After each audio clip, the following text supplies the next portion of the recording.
మిత్రులు, గౌరవనీయులు, రాష్ట్ర ఉప ముఖ్యమంత్రి శ్రీ కొణిదెల పవన్ కళ్యాణ్ గారు,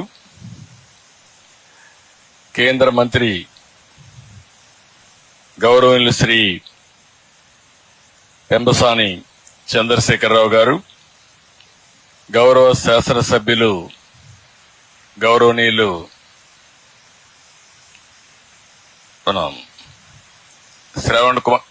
శ్రవణ్ కుమార్ గారు, గౌరవ శాసన మండలి సభ్యులు యేసురత్నం గారు, స్పెషల్ చీఫ్ సెక్రటరీ గౌరవనీయులు అనంతరం గారు, principal chief conservator of forest గౌరవనీయులు చిరంజీవి చౌదరి గారు, జిల్లా కలెక్టర్ గారు, ఇక్కడికి విచ్చేసినటువంటి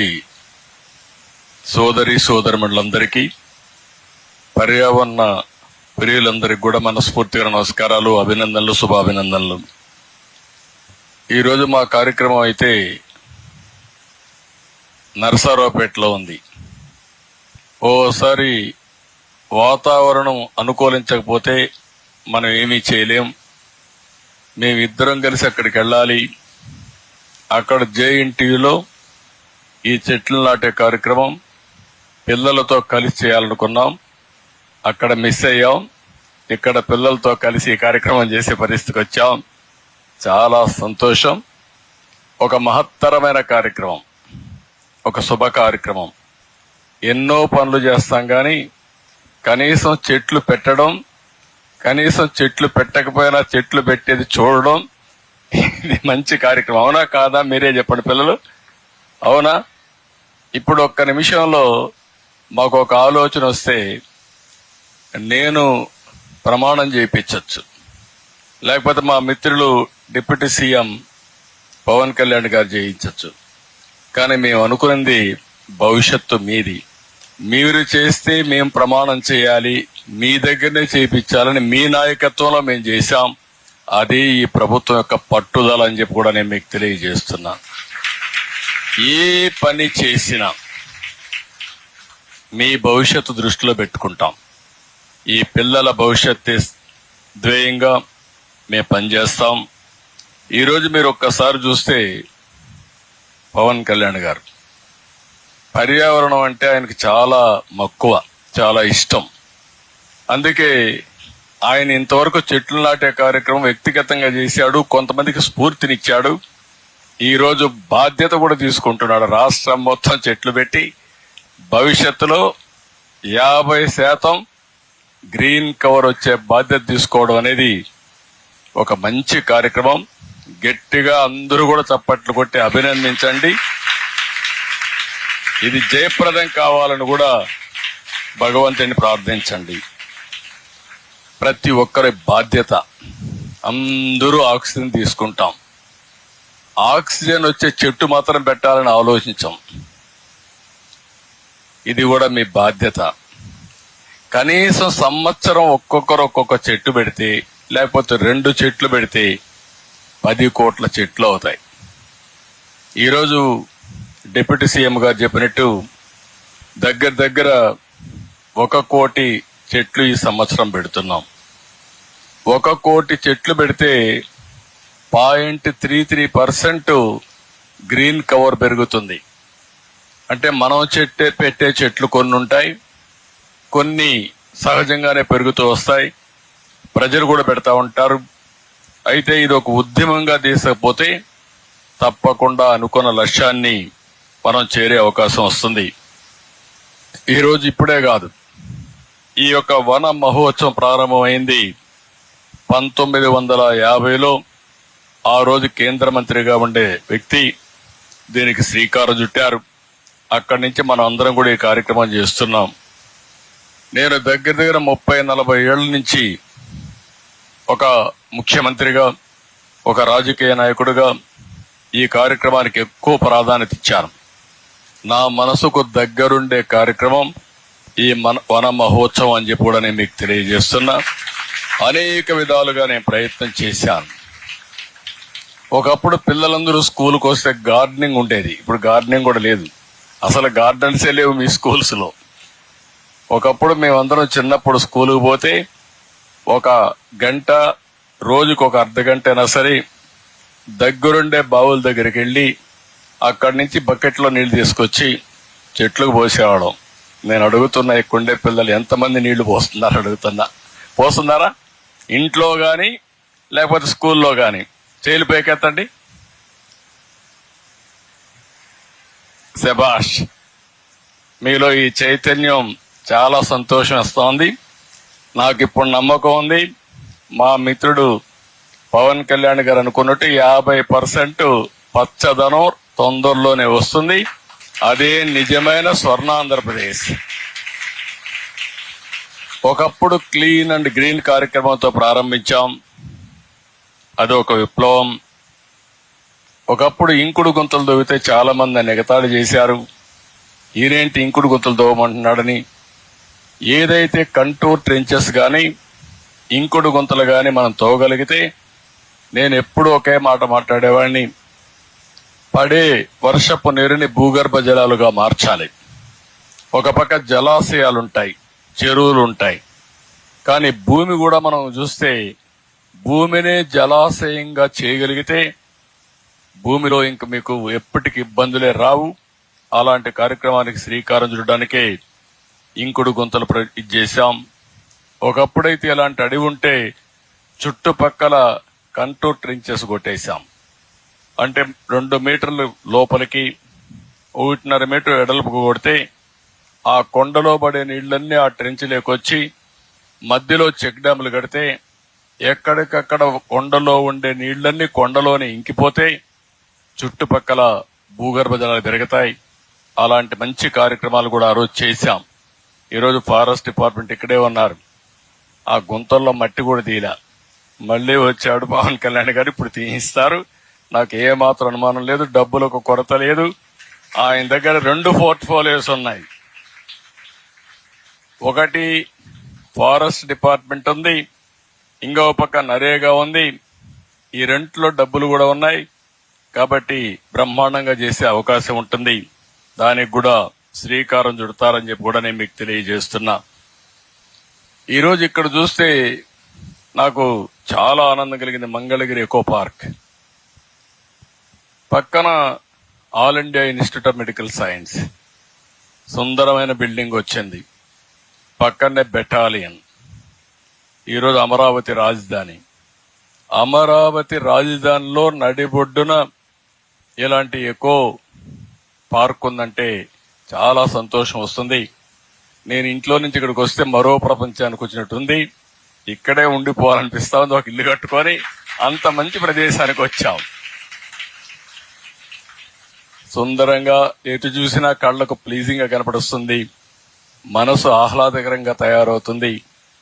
ఈ రోజైతే రోజుకి 300 మంది ఇక్కడికి వచ్చి ఏదైతే వాకింగ్ చేస్తున్నారు అది 300, 3000 కావాలి.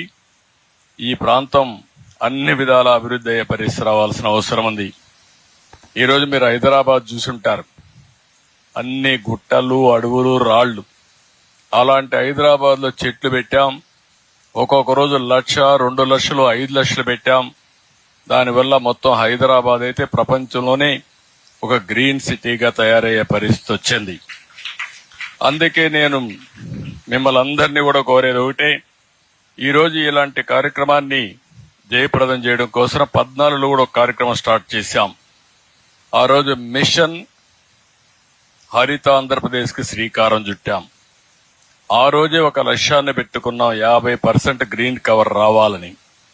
ఈ గ్రీన్ కవర్ రావాలంటే 26 జిల్లాల్లో కూడా చెట్లు పెట్టే కార్యక్రమం చేయాలి. 26 జిల్లాల్లో చెట్లు పెట్టే కార్యక్రమం ఈ సంవత్సరం అయితే 1 కోటి చేస్తున్నాం, కానీ ఇంకా పెద్ద ఎత్తున డ్రోన్స్ ద్వారా సీడ్ ఏవైతే బాల్స్ ఉన్నాయో అవన్నీ కూడా వేసే పరిస్థితి రావాలి. కాస్ట్ ఎఫెక్టివ్ గా తక్కువ ఖర్చుతో ఎక్కువ చెట్లు నాటే కార్యక్రమానికి మనం శ్రీకారం చుట్టాల్సిన అవసరం ఉంది. ఇక్కడే ఒకసారి చూస్తే ఒక కార్యక్రమం, ఇప్పుడే ముఖ్యమంత్రి గారు ఒక మాట అన్నారు. ఆ ముఖ్యమంత్రి గారు చెప్పింది జపాన్ లో మియాబకి. ఈ కార్యక్రమం ఒక ఎకరాలో ఒకసారి చెట్లు పెట్టేస్తే మళ్ళా పెట్టాల్సిన అవసరం లేదు, థిక్ ఫారెస్ట్ వస్తుంది. దీనికి ఇప్పుడే నేను అడిగితే చిరంజీవి గారు అడ్డుకొని ఒక 5-6 లక్షలు అవుతుంది బిగినింగ్ లో ఖర్చు అన్నారు. నేను అన్నాను పర్వాలేదు, మా మిత్రుడు పవన్ కళ్యాణ్ గారు చేయగలుగుతారు. అందుకే ఈ రోజు ఏమనుకున్నామంటే 175 నియోజకవర్గాల్లో నగర వనాలు పెడుతున్నాం. అక్కడ జపనీస్ టెక్నాలజీ ఏదైతే ఉందో మియాబకే అనే కార్యక్రమం ద్వారా 1 హెక్టార్లు అంటే 2.5 ఎకరాల్లో చెట్లు పెట్టేది ఒక ఆదర్శంగా తయారు చేసి ఎవరెవరు ముందుకు రాగలుగుతారో వాళ్ళందరూ చేసేట్టుగా ఇది ఒక ఉద్యమంగా తయారు చేయాలని చెప్పి అనుకుంటున్నాం. ఇది కూడా అప్పుడు మీరందరూ అక్కడ చూస్తే మీకు ఒక ఐడియా వస్తుంది. దాని ప్రకారం ముందుకు పోతామని చెప్తే కూడా నేను మీకు తెలియజేస్తున్నా. అదే మరిగా ఈరోజు ఇప్పుడే వారు ఇంకొక అవకాశం కూడా చెప్పారు, నరేగా డబ్బుల్ని దీంట్లో ఇంక్లూడ్ చేద్దామని. మియావాకీకి నరేగా డబ్బులు అది ఈజీగా అవుతుంది. మీరు 175 కూడా కన్వర్ట్ చేయొచ్చు అనుకుంటున్నా. అవసరమైతే 1 హెక్టార్ కాకుండా దాంట్లో ఎటు మెటీరియల్ కాంపోనెంట్ ఉంటుంది, లేబర్ కాంపోనెంట్ ఉంటుంది. రెండు కలిపి ఈ 175 కనీసం 50% అన్న చేయండి, చాలా ఇంపాక్ట్ వస్తుంది. దానివల్ల రాష్ట్రంలో ఒక స్ఫూర్తిదాయకంగా ముందుకు పోయే పరిస్థితికి వస్తుంది. పక్కనే నరేగా మంత్రి కేంద్రంలో ఉండడం, ఆయన చూస్తున్నాడు ఇవన్నీ ఏంటని. మేము ఎప్పుడు కొత్త ఆలోచనలు చేస్తాం. ఆ కొత్త ఆలోచనలు మీరు దేశం అంతా అమలు చేసే బాధ్యత మీకు ఇస్తాం. ఇంత మునుపైతే నరేగా ద్వారా పనులు చేయాలని తెలియని రోజున పనులు చేపించాం. ఎప్పుడు కూడా మనసు ఉండాలి, ఆలోచనలు ఉండాలి, కార్యక్రమాలు ఆటోమేటిక్ గా అవుతాయని చెప్పి కూడా నేను మీకు తెలియజేస్తున్నా. ఈరోజు ఇంకొక పక్కన ఈరోజు పిల్లలందరూ ఎక్కడున్నారు, గ్లోబల్ వార్మింగ్ పెరిగింది. ఎంతో మంది చెప్తున్నారు మనకందరికీ. దీనివల్ల పొల్యూషన్ విపరీతంగా పెరిగిపోతా ఉంది. ఒక పక్క పరిశ్రమల కాలుష్యం, ఒక పక్క వాహనాల కాలుష్యం, ఇంకో పక్క నదులు, కాలువలు ఇవన్నీ కూడా కలుషితం అయిపోతున్నాయి. దీనికి తోడుగా అడవుల్ని మనం నరికేస్తున్నాం. ఇవన్నీ చేసిన దానివల్ల అడవుల్లో అయితే ఒక ఫారెస్ట్ కు వ్యతిరేకంగా మైనింగ్ కూడా చేసే పరిస్థితి వచ్చారు. కొంతమంది పార్కుల్ని, చెరువుల్ని, కాలువలు కూడా కబ్జా చేసే పరిస్థితికి వచ్చారు. అదే మరి టౌన్స్ బాగా వస్తున్నాయి, ఎక్కడికక్కడ కాంక్రీట్ వస్తా ఉంది. దీనివల్ల కూడా మీరు ఒకసారి చూస్తే పెను మార్పులు పర్యావరణంలో వచ్చే పరిస్థితి వస్తా ఉంది. అయితే ఇవన్నీ మనం కాదనలేం. అదే సమయంలో మనం అందరం ఆలోచించుకోవాల్సింది, దీనివల్ల కరువులు వస్తున్నాయి, ఇంకొక పక్క విపరీతంగా తుఫాన్లు వస్తున్నాయి. ఇటీవల కాలంలో క్లౌడ్ బరస్ట్ అవుతుంది. అంటే ఒకే దిక్కడ క్లౌడ్స్ రావడం, మేఘాలు రావడం, పడే వర్షం ఒకటే దిక్కడ గురిసిపోతా ఉంది. మొన్న అదే కేరళలో జరిగింది. కేరళలో క్లౌడ్ బరస్ట్ అయ్యి మొత్తం ఆ ప్రాంతం అంతా వరదలు వచ్చేసి చాలా మంది చనిపోయే పరిస్థితికి వచ్చారు. ఇవన్నీ పోవాలంటే పిల్లలు మీరు గుర్తుపెట్టుకోవాల్సింది ఒకే మార్గం, చెట్లు పెట్టడం. అవునా కాదా మీరే ఆలోచించుకొని మీ భవిష్యత్తు కోసం మీరు ముందుకు రావాల్సిన అవసరం ఉంది. ఈరోజు అమరావతి ఉంది, ఒక సుందరమైన రాజధానిగా తయారు చేస్తాం. ఇది బ్లూ అండ్ గ్రీన్ కాన్సెప్ట్ తో ముందుకు పోతున్నాం. 51% చెట్లుంటాయి, పార్కులుంటాయి, బ్రహ్మాండంగా అభివృద్ధి చేసి ముందుకు తీసుకెళ్తాం. మనం అందరం ఇవన్నీ చేస్తామంటే 5 సంవత్సరాల గవర్నమెంట్ ఏం చేసిందంటే, అడవుల్లో మనం ఎర్ర చందనం వేస్తే వీళ్ళు స్మగ్లర్ని పెంచారు. ఎక్కడికక్కడ ఎర్ర చందనం స్మగిల్ చేసే వ్యక్తుల్ని ప్రోత్సహించి సీట్లు కూడా ఇచ్చే పరిస్థితికి వచ్చారు. ఒక్క సహజ వనరుల దోపిడీ మీరు చూస్తే 19,000 కోట్ల రూపాయలు దోపిడీ చేసే పరిస్థితికి వచ్చారు. కడాన మీరు చూసినప్పుడు ఇసుక అయితే పెద్ద ఎత్తున దొంగ రవాణా చేశారు.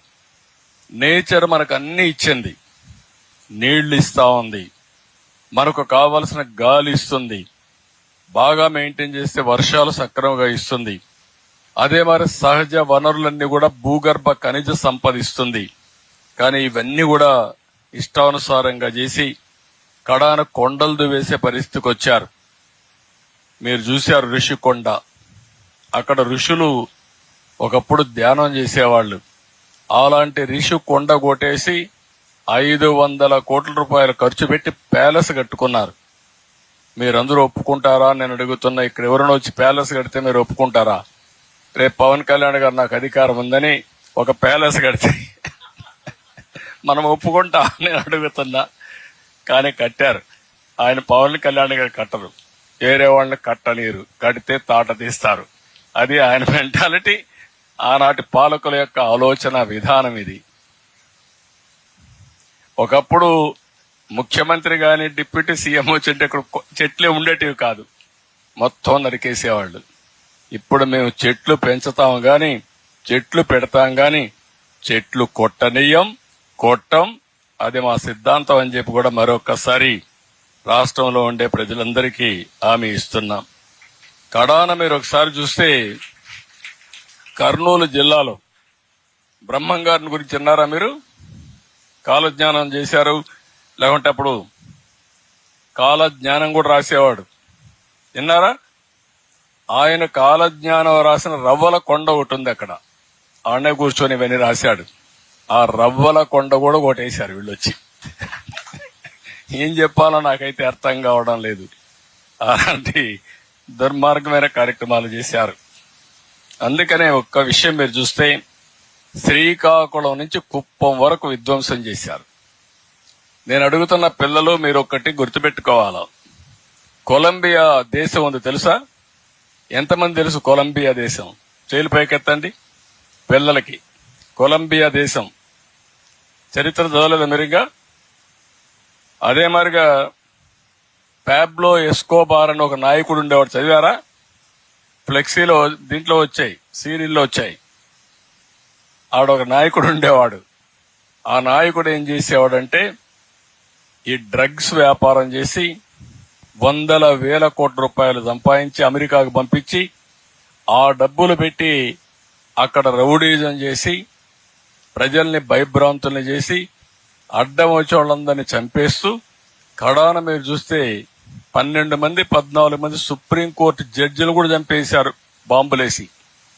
ఎప్పుడో జరగల, నేను రాజకీయంలోకి వచ్చినాకనే జరిగింది. 85-90, నేను 75 రాజకీయానికి వచ్చాను. అలాంటి వాళ్ళుండి మొత్తం అక్కడంతా ఇది చేస్తే కడాన ఆయన చనిపేసే పరిస్థితికి వచ్చారు, అది వేరే విషయం. కానీ ఇక్కడ నేను రాజకీయాల్లో ఉన్నప్పుడు నేను చూశాను ఆ ఎస్కోబార్ ఏ విధంగా ఉంటాడో మొన్నటి వరకు పరిపాలించిన పాలకుడు కూడా అదే మరుగా చేశాడు. అవునా కాదా అని మిమ్మల్ని అడుగుతున్నా. ఏమమ్మా, అవునా కాదా? మీరందరూ మొన్నటి వరకు భయపడ్డారా లేదా? మాట్లాడేవాళ్ళ స్వేచ్ఛగా, మీ టీచర్లు స్వేచ్ఛగా ఉన్నారా మీ స్కూల్లో? మొన్నటి వరకు లేరు కదా, భయంగా ఉండేవాడు. అవునా కాదా? కారణం ఏంటి? ఎందుకు భయపడ్డారు? ఎందుకు భయపడ్డారు చెప్పండి? రౌడీ పాలనకు భయపడిపోయారు. ఏదైనా ఉంటే నేను పవన్ కళ్యాణ్ గారు చూసుకుంటా ఉన్నాం. అందుకే ఆయన రానియకుండా, ఆయన వచ్చి నన్ను అరెస్ట్ చేస్తే ఆయన రావడానికి వస్తే ఆయన రానియకుండా ఉంటే రోడ్డు మీద పడుకొని నిరసన తెలియజేసే పరిస్థితికి వచ్చారు. అవునా కాదా? ఆలోచించండి. ఇప్పుడు జరుగుతున్న అవన్నీ ఫ్రీగా ఉన్నారు. అవునా కాదా? ఫ్రీగా ఉన్నారా లేదా? మీరు స్వేచ్ఛ వచ్చిందా లేదా? అది మనకు గత పాలనకు డిఫరెన్స్. అలాంటి వ్యక్తులు మళ్ళా వస్తే ఏమవుతుందమ్మా? మీ భవిష్యత్తు సర్వనాశనం అయిపోతుంది. స్టేట్ పోతుంది, మీ భవిష్యత్తు ఉండదు, అందరం అంధకారమయ్యే పరిస్థితి వస్తుంది. మన స్వార్థం. మొట్టమొదటిసారిగా వారు చెప్పింది నేను చూశాను. ఎక్కడికి పోయినా నేను మాట్లాడుతూ ఉంటే ఎవ్వరు నవ్వేవాళ్ళు కాదు, ఎవరు రెస్పాండ్ అయ్యేవాళ్ళు కాదు. మాకే ఆశ్చర్యం వేసేది, ఏం చెప్పాలో మాకు అర్థం కాకుండా. మేము చేయగలిగింది మొట్టమొదటిసారిగా 5 కోట్ల మందికి స్వాతంత్రం తేగలిగాం మేము, పవన్ కళ్యాణ్ గారి మళ్ళీ ఒకసారి ఈ రాష్ట్రంలో. అది మొదటి విజయం. ఇప్పుడు ఇక్కడి నుంచి ఏ విధంగా మిమ్మల్ని అందరూ నిన్న ఒకసారి చూశారు, వ్యవస్థలు ఎంత నిర్వీర్యం అయిపోయినాయంటే ఎవరో ఒక అమ్మాయి బాంబే కాదంబరి చూశారు కదా నిన్న. ఈరోజు వింటున్నారా మీరు? వింటున్నారా? ఆ అమ్మాయి సినిమా యాక్ట్రెస్ కూడా. ఆ అమ్మాయిని పట్టుకొచ్చి దొంగ సంతకాలు, దొంగ పుస్తకం రాసి ఫోర్జరీ చేసినటువంటి డాక్యుమెంట్స్ తయారు చేసి దొంగతనంగా ఆవిడలో పెట్టి ఆవిడ్ని ఇక్కడ అరెస్ట్ చేసి ఇక్కడ కస్టడీలో పెట్టే పరిస్థితికి వచ్చారు. అంటే పోలీసులు ఎవరైతే ప్రజల ప్రాణాలు కాపాడవలసిన పోలీసులు ఇలాంటి పనులు చేస్తే ఇంకా రక్షణ ఎవరుకుంటుందని అడుగుతున్నా. ఇలాంటి చాలా సంఘటనలు జరిగాయి. అందుకే మీరందరూ గుర్తుపెట్టుకోవాల్సిన అవసరం ఉంది.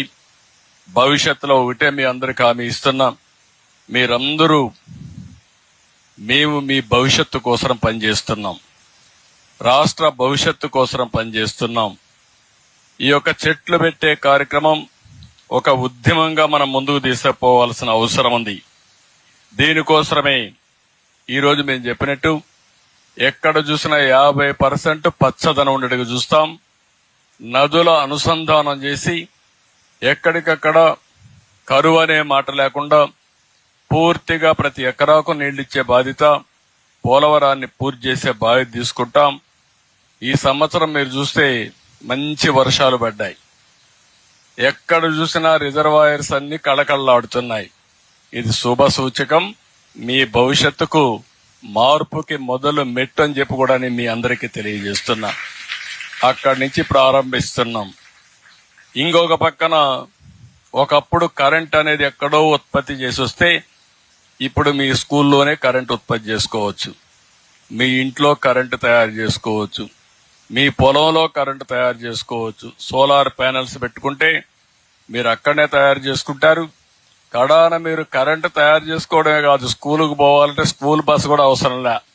మీరు స్కూటర్ కొనుక్కుంటే, సైకిల్ కొనుక్కుంటే ఇంట్లో ఛార్జ్ చేసుకుని సైకిల్ కూడా దొక్కే పని లేకుండా మీరు స్కూలుకు పోయి మళ్ళా వచ్చే పరిస్థితి వస్తుంది. మార్పులు ఎంత వస్తున్నాయో మీరు పిల్లలు మీరు గుర్తుపెట్టుకోవాలి. ఒక విధంగా మీరు అదృష్టవంతులు మాకంటే. మేము చిన్నప్పుడు స్కూలుకు పోవాలంటే నడిచిపోయేవాళ్ళం 6 కిలోమీటర్లు. ఈరోజు మీరు ఏది కావాలన్నది వచ్చే పరిస్థితి వస్తుంది. ఇంకా భవిష్యత్తులో ఇంకా అనేకమైన మార్పులు వస్తాయి. మేము అందుకే ఆలోచిస్తున్నాం. సోలార్, విండ్, అదే మరి పంప్డ్ ఎనర్జీ ఇవన్నీ పెట్టి ఏ మాత్రం కూడా పొల్యూషన్ లేని కరెంట్ ని, గ్రీన్ కరెంట్ ని తయారు చేసే పరిస్థితి వస్తుంది. తద్వారా గ్రీన్ హైడ్రోజన్ కూడా వస్తుంది. దీనివల్ల మీకు ఉద్యోగాలు వస్తాయి, రాష్ట్రానికి సంపద వస్తుంది. ఇంకొక పక్క ఖనిజ సంపద ఎవరిని దొయినయం, ఇసుక ఫ్రీగా ఇస్తాం. ఇంకొక పక్కన మీరు చూస్తే ఏవైతే పరిశ్రమలన్నీ ఈ యొక్క ఖనిజ సంపదతో మనం తయారు చేసుకునే పరిస్థితి వస్తుంది. కడాన నేను ఒకటే మిమ్మల్ని అడుగుతున్నాం, సమాజం అంటే జీవ వైవిధ్యం ఉండాలి. దేశం అంటే అడవులు, జంతువులు, పక్షులు, జలవనరులు అన్ని కలిస్తేనే ఈ యొక్క సమతుల్యం ఉంటుంది. గాలి లేకపోతే మానవ మనుగడే లేదు, చెట్టు లేకపోతే జీవరాశుల చరిత్రే ఉండదు. ఈ విషయం మీరు గుర్తుపెట్టుకోవాలి. ఈ రెండు కాపాడుకోకపోతే మనం మనుషులమే కాదు. మన భవిష్యత్తు కోసం మనం ఆలోచించాల్సింది పర్యావరణ సమతుల్యం కోసం పాటుపడాలి. అప్పుడే భవిష్యత్తు ఉంటుందని చెప్పి కూడా నేను మీకు తెలియజేస్తున్నా. ఈరోజు జీవ వైవిధ్యానికి మన రాష్ట్రం ఒక చిరునామాగా తయారు కావాలి. 13 వన్యప్రాణ సంరక్షణ కేంద్రాలు, 3 నేషనల్ పార్కులు, 2 జూలాజికల్ పార్కులు, 1 టైగర్ పార్కు, శాంక్చురీ, ఇంకొక పక్క ఒక ఎలిఫెంట్ శాంక్చురీ, ఇవన్నీ వచ్చే అవకాశాలున్నాయి. ఇంకొక పక్క మీరు నాగార్జున సాగర్, శ్రీశైలం దగ్గర 5,300 ఎకరాల్లో దేశంలోనే అతిపెద్ద టైగర్ శాంక్చురీ వస్తుంది. 80 పులులు ఉన్నాయి. కాబట్టి మీరు ఎప్పుడన్నా పులులు చూడాలంటే నేరుగా నాగార్జున సాగర్ పోతే పవన్ కళ్యాణ్ గారిని ఒకసారి తలుచుకుంటే పులుల దర్శనం చేసుకొని మీరు రావచ్చు. అలాంటి సఫారీ తయారు చేస్తున్నాం. ఇది కాకుండా ఇంకొక పక్కన మీరు చూస్తే ఎవరైనా సరే ఈ యొక్క అడవులను గాని విధ్వంసం చేస్తే వదిలిపెట్టాం. ఎవరైతే రెడ్ శాండిల్ స్మగ్లర్స్ ఉన్నారో వాళ్ళని హెచ్చరిస్తున్నా. ఇన్ని రోజులు మీరు ఆటాడారు, భవిష్యత్తులో మీ ఆటలు సాగనీయం. అవసరమైతే డ్రోన్స్ పర్యవేక్షణ పెడతాం. నీకంటే ముందు డ్రోన్ మీ అడవుల్లో ఉంటుంది. ఎవడైనా అడవిలో అడుగు పెడితే అదే చివరి రోజు చేసే బాధ్యత మాదని మరొక్కసారి మీ అందరికీ తెలియజేస్తున్నా, వాళ్ళని హెచ్చరిస్తున్నా. పర్యావరణాన్ని కాపాడడానికి ఆధునీకరణ తోడు చేస్తాం, డ్రోన్స్ ను ఉపయోగిస్తాం. ఎవరైనా సరే తప్పు చేస్తే వాళ్ళని కంట్రోల్ చేసి ముందుకు పోతాం. నేను ఒకటే మిమ్మల్ని అందరినీ కోరుతున్నా, స్వచ్ఛమైన గాలి కావాలనా లేదా అని అడుగుతున్నా. స్వచ్ఛమైన గాలి కావాలనా లేదా? అదే మరి పరిశుభ్రమైన నీరు కావాలనా లేదా? ఇది మన ఆస్తి, ఇది ప్రజల ఆస్తి. ఆ ప్రజల ఆస్తిని కాపాడుకునే బాధ్యత మనందరిపైన ఉంది. అవునా కాదా అని మిమ్మల్ని అడుగుతున్నా. అదే మాదిరిగా మీరు దీన్ని కాపాడి మీరు అనుభవించి మీ తర్వాత తరాలకు కూడా ఇవ్వాలి. మేము మీ తరాలకు ఇవ్వాలి, మీరు భావి తరాలకు ఇవ్వాలి. ఇస్తామని గట్టిగా చప్పట్లు కూడా చెప్పండి.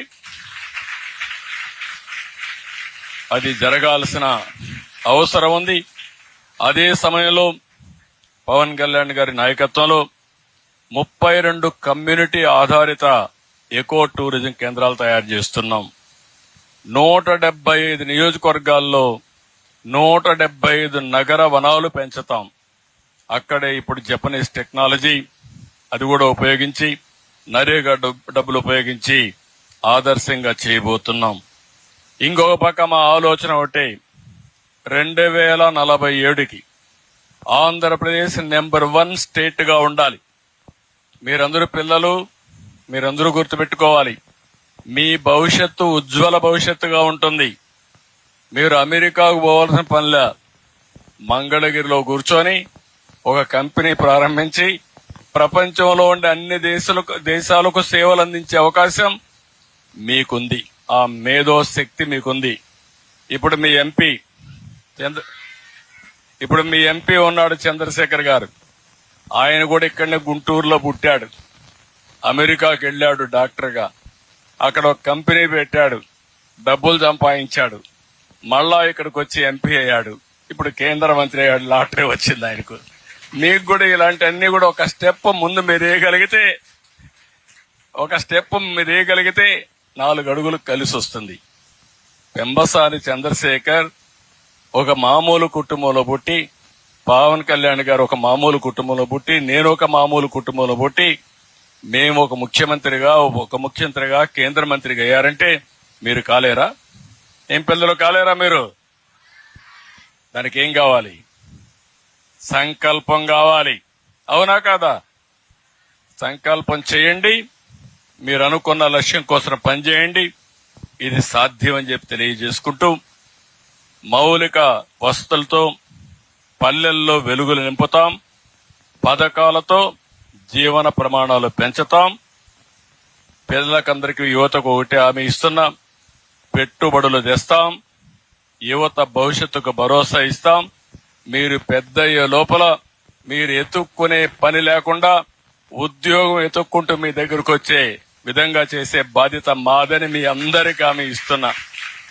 అయితే దానికి అనుకూలంగా మీరు చదువుకోవాల్సిన అవసరం ఉంది. ఇదే కాకుండా మా ఆలోచన ఒకటే, జీరో పావర్టీ.